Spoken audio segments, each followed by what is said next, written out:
โครงการส่งเสริมระบบตองโสการผลิตกสิกรรมเป็นสินค้าที่เป็นมิตรต่อสิ่งแวดล้อมให้การช่วยเหลือแก่บริษัทอิตุสวนเขียวจำกัดผู้เดียวมูลค่า 18,000 กว่าดอลลาร์สหรัฐวันที่9 พฤษภาคมนี้ที่แผนกกสิกรรมและป่าไม้แขวงได้จัดพิธีเซ็นสัญญาการช่วยเหลือธุรกิจกสิกรรมแบบมีส่วนร่วมระหว่างโครงการส่งเสริมระบบตองโสการผลิตกสิกรรมเป็นสินค้าที่เป็นมิตรต่อกับสิ่งแวดล้อมและบริษัทอิตุสวนเขียวจำกัดผู้เดียวเป็นเกียรติเส้นหมอบโดยทานคำปองวงพระจันทร์หัวหน้าโครงการส่งเสริมระบบตองโสการผลิตกสิกรรมเป็นสินค้าที่เป็นมิตรต่อสิ่งแวดล้อมและเส้นหับโดยทานนางสุมาลีพมหักประธานบริษัทอิตุสวนเขียวจำกัดผู้เดียวมีทานดร.สุรพลกอมณีห้องหัวหน้าแผนกกสิกรรมและป่าไม้แขวงทานเพชรสมรคำภูมิผู้ประสานงานโครงการส่งเสริมระบบตองโสการผลิตกสิกรรมเป็นสินค้าที่เป็นมิตรต่อสิ่งแวดล้อมขันแขวงและภาคส่วนที่เกี่ยวของเขาร่วมเป็นสักขีพยานพิธีเซ็นสัญญาช่วยเหลือของโครงการส่งเสริมระบบตองโสการผลิตกสิกรรมเป็นสินค้าที่เป็นมิตรต่อสิ่งแวดล้อมจุดประสงค์แมนช่วยสร้างโรงเรือนคัดแยกหุมห่อพืชพักของบริษัทอิตุสวนเขียวจำกัดผู้เดียวซึ่งบริษัทตั้งอยู่บ้านอิตุเมืองปากซองโดยการสนับสนุนการก่อสร้าง60ส่วนหอยของมูลค่าทั้งหมด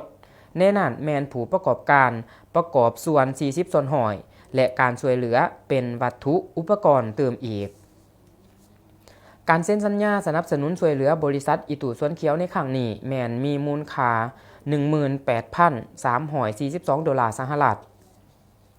ทานดร.สุรพลกอมณีห้องหัวหน้าแผนกกสิกรรมและป่าไม้แขวงกล่าวว่าโครงการส่งเสริมระบบตองโสการผลิตกสิกรรมเป็นสินค้าที่เป็นมิตรต่อสิ่งแวดล้อมได้รับทุนช่วยเหลือหล่าจากธนาคารพัฒนาอาซี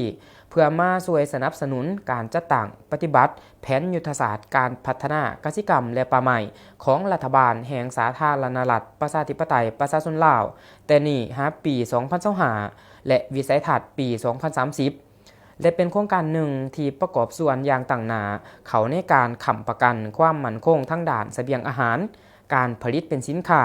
การพัฒนาชนบทและลืบหลางความทุกข์ยากในสาธารณรัฐประชาธิปไตยประชาชนลาวตามทิศสีเขียวสะอาดปลอดภัยเป็นมิตรกับสิ่งแวดล้อม